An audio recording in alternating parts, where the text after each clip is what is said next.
Welcome into another edition of Prep Picks. Heather Williams alongside Casey Getz and Steve Wilmot of ESPN Tri-Cities and TriCitiesSports.com. Well, the Cheese stands alone in the standings, although I do have to say I can't be that happy because it was at the peril of one of the local teams that got me into first place this week. Hopefully the local teams will do a little bit better this week as the playoffs get underway in Virginia. Steve, we're going to start with a great matchup of a couple of teams that met just a few weeks ago.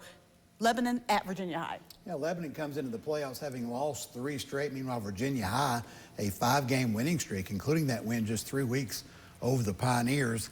I haven't been good at picking Virginia High games all year. They've cost me. That's frankly why I'm not in first place. I'm taking the Bearcats here. How a couple of weeks make a big difference. We all picked Lebanon to beat Virginia High when they met a few weeks ago. But Lebanon starting 7-0. They finished the regular season on a 3-game losing streak. No harm losing to Graham, no harm losing to Virginia High, but losing to Tazewell was eye-opening for me and giving up 60-plus points. I'm not sure what's happened to Lebanon, but Virginia High's going this way, Lebanon's going that way. I'm taking the Bearcats. Yeah, it just seems like when they lost, all of the mojo, all of the confidence just got sucked out of Lebanon. I almost picked Virginia High the last time we picked this game. I am not going to make that mistake again this time. I'll make it a clean sweep for the Bearcats. Casey, a rematch of which has kind of turned into an interesting playoff rivalry the last few years. Grundy at Honaker. Grundy smacked Honaker in the regular season. They played, that was right after the storm, and there were some players. Obviously, Coach Wick's no longer at Honaker, but at the time, he told me that there are a few players that weren't able to make that game on his team. He said no excuses. You know, everybody had to deal with things that week, but they did not play well at all that game. I think that will motivate Honaker, but it's not going to be enough. Grundy plays keep away. I think they're just going to be able to ground and pound and shorten the game. I think Grundy gets the road win and a little bit of an upset, I guess, seeding-wise, but I don't think it's going to be a real upset. The Golden Wave lost the other 4 of their first 5 games outside of that first matchup against Honaker. Defense had allowed over 44 points a game in those 4 losses. Since then, in a 5-game winning streak, the defense has only allowed 41 points total. That's part of what Casey's talking about with that ball control that the Golden Wave does. But Honaker has also won 5 straight, averaging a bunch of points as well. I don't typically like flipping a 34-point differential in the playoffs, but I'm going to do it here and take Honaker, especially since they get to play this one at home. Man, Casey, you stole my thunder. I thought I was going to be the only one to pick Grundy in this game. For whatever reason at this time of year, the Golden Wave turn it on, especially when they face Honaker. It's a great rivalry. I'm going to join Casey on this one and pick Grundy to win this one. Steve, Big Mountain 7 matchup in the opening round of the playoffs. Gate City at Union. Gate City left Legion Field last week thinking it was going to Ridgeview for a rematch in the playoffs this week after losing to the Wolfpack 42-6 last week. The Wolfpack lost earlier in the year 31-7 to Union. That's a big differential there. But Gate City played the Bears pretty tough in that first matchup. I still think Union gets this one in the playoffs as well. That game you referenced, Steve, was moved to a Monday night and then moved to Dobyns-Bennett after there were some lighting issues at Gate City. And Union led that game, I think, 20-0 at halftime. And Gate City made it very interesting in the second half at Bullet Park this week. Union, I mean, they basically had an extra bye week playing John Battle the last week of the regular season. Their starters, I don't think, probably played past the first quarter. So I think the Bears, big at home, tough matchup, I think, for Gate City this time around. Going to Bullet Park in the first round of the playoffs is tough. I don't care who you are. And it's going to be a tough road. I'm going to join everybody else and pick Union. Let's move over the state line to Tennessee. Casey, always a tough matchup in this one. Science Hill going to Maryville. Yes, in the regular season, Maryville came to Science Hill. The Toppers really kind of gave that one away towards the end. They should have really beat Maryville. I talked to Stacey Carter a couple weeks after that game, and he said we felt like we let one slip away. But Cleveland is saying the same thing because they let one slip away. Science Hill should not even be playing this week in the playoffs. They should be thanking their lucky stars. They have nothing to lose. House money, going to Maryville, lucky to still be playing. They should let it fly, let it rip. It's not going to be enough, though. But I think Science Hill should play carefree because they have nothing to lose in this game. Yeah, you look at some of the scores. I mean, Maryville beats William Blount last week by 25. Science Hill beat the Governors early this year in a game I saw by 27. It felt like it was about twice that many. Certainly, Maryville, Science Hill has the attention of Maryville this week. I don't know. I'm sure that did even coming up here a few weeks ago, but they know that they probably should have lost that game a few weeks ago against Science Hill. They're not going to let this one slip through their fingers. They're still a little upset. They didn't actually make the semifinals last year for like the first time in my lifetime. And so they're going to try to get back there. I think they beat Science Hill, but Science Hill's capable of going down there and beating the Rebels. Somebody's going to do it eventually, but it's just not going to be this week. I said this when they played earlier in the year. This year is their best chance, I think, to beat Maryville, because this is as good a Science Hill team, talent-wise, that we've seen it in a while. But it's just getting over that headspace of going to Maryville, and I just don't know if they can do that. So I will also pick the Rebels in this one. Interesting matchup of a region matchup from earlier in the year. Steve, Gatlinburg, Pittman going to Unicoi County. Now, Blue Devils have a chance to make some history there. I do not believe Unicoi County has ever had an 11-win season. A win would send the Blue Devils into the quarterfinals for the first time since 1985, the same year they last beat Gatlinburg Pittman as well. This is the only game that Unicoi County lost all year. It was their first game back after the hurricane and the time off. It was at Gatlinburg Pittman as well. Gatlinburg Pittman coming to Gentry Stadium this week.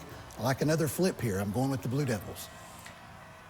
When you looked at the schedule of who Gatlinburg Pittman played, last week they beat Kingston on the road close in the playoffs. Again, they did beat Unicoi handily, but Johnson County lost to Unicoi by a field goal without Juan Mejia. Gatlinburg Pittman, that was the game Mejia got hurt when they played GP, and Johnson County still won that game without him.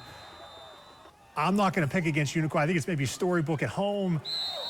I'm going to take Unicoi County close, though. I think they get the win. My only concern in this game is that Unicoi County played last week without their starting quarterback. Don't know what his status is this weekend. Without their starting quarterback, I don't think they have a chance. Since I'm iffy, I'm sorry, Unicoi County, I really am, but I'm going to pick Gatlinburg Pittman in this one. Final guesses of the night, and Casey, you get this one. Elizabethton at Anderson County. I was definitely surprised last week when I saw that Elizabethton was losing 13-0, but they rallied to beat Fulton. Typically, in this last 7-8 years, Elizabethton's first-round playoff game has been a no contest. That tells me maybe something to worry about. Anderson County has wins over bigger schools. I think Anderson County wins pretty easily over Elizabethton Friday. Yeah, that Cyclone defense has got to deal with a trifecta with the Maverick offense. Waylon LaRue is a Mr. Football semifinalist with over 1,500 yards rushing. Hensley, the quarterback last week, 12 for 15, 250 yards, 4 touchdowns. Israel Smalls, 3 receptions, 106 yards, 2 scores. All that offense for Anderson County. 4 straight year Elizabethton has gone to Anderson County, won big in 2021, lost by 6 in 2022, lost by 14 last year, will lose by more this year. I don't think you mentioned the defense, but I don't think the defense for Elizabethton is going to be the issue this week. They just don't score like Elizabethton is used to scoring this year, and I think that's going to be the difference. I don't think it's going to be a blowout because Sean Witten doesn't get blown out that often, but I do think that Anderson will get the win. All right, more games now for our viewers here on YouTube. We're going to kind of go rapid fire. You can throw a couple of nuggets in there if you want, but basically we just want winners. Casey, we'll start with you. Dobyns-Bennett hosts Bearden. Dobyns-Bennett from first half last week, that team shows up, they have no chance. The second half team shows up, they have a real good chance. I'm taking Bearden though. Yeah, Bearden more athletic at every skill position than what Dobyns-Bennett saw against Farragut. I can't go against Dobyns-Bennett. I'm taking the Tribe. Well, the good news is for Dobyns-Bennett, they get this game at home. I think if they go to Bearden, they probably don't have much of a chance in this game. It's a little tougher to go down to Knoxville, but I am still going to join Casey and go with Bearden. Greeneville hosts Gibbs. Steve, who you got? You know, Gibbs only 1 loss this year. Big time to Anderson County. I think Greeneville, they might have to sweat a little bit here, but I think they take care of business. Yeah, I think Greeneville wants to make a statement getting ready for that Anderson County game. Green Devils likely their last home game of the season. They win big.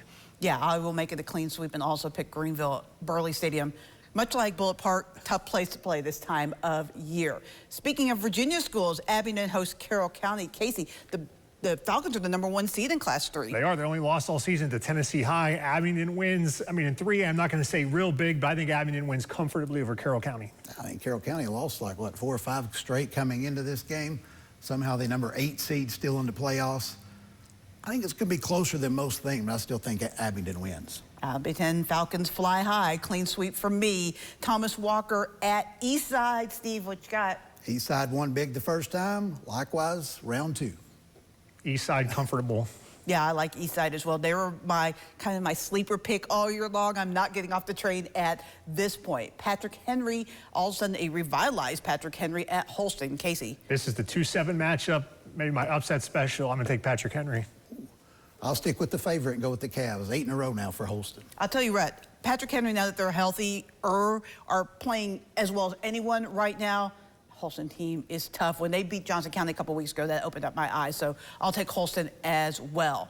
And Tazewell at Ridgeview. Tazewell scored 60-some points last week. Who do you like, Steve? Well, they gave up 61 as well, and Ridgeview averages 40 a game. And by the way, that 61 was not the season high scored on Tazewell either. They gave up 70 earlier in the year. I'll take the Wolfpack. Yeah, Ridgeview impressed me with their defense against Gate City, holding the 6 points. Ridgeview, they want a rematch with Union. They got to take care of business. They will. Yeah, their defense has been fantastic all year long, except for the game against Union. It was really the only one. As long as they can score points, and I think they can against a defense that gave up 60 points last week, I'll take Ridgeview as well. Number 1 seeded Rye Cove, Casey, hosting Rural Retreat. Yeah, that's an interesting matchup in 1-8. I don't think this is going to be a pushover. Rural Retreat has some options at Rye Cove. They are determined to win the region championship this year. They haven't lost yet. Rye Cove gets the win. I'm not happy with the Retreat this week. They cost me last week, so I'm definitely going with Rye Cove here. They're going to be 11-0 for the first time in school history. Yeah, I love what they're doing up there in Rye Cove. We'll do Rye Cove as well. Last one, maybe the toughest matchup for a local team, Lehigh at Graham. Steve, we'll start with you. Graham 10-0, average margins 35-6. That's about right here over Lee. For Lehigh, I guess, congratulations making the playoffs, but Graham wins big up at Mitchell Stadium. I mean, they're going to Graham. That's a tough place to play. They've won Region D, I don't know how many times in a row here. I'll take Graham to win as well. Fun as always, gentlemen. If you want to know how our predictions turned out, make sure you turn in to Friday Night Huddle Friday at 11:15.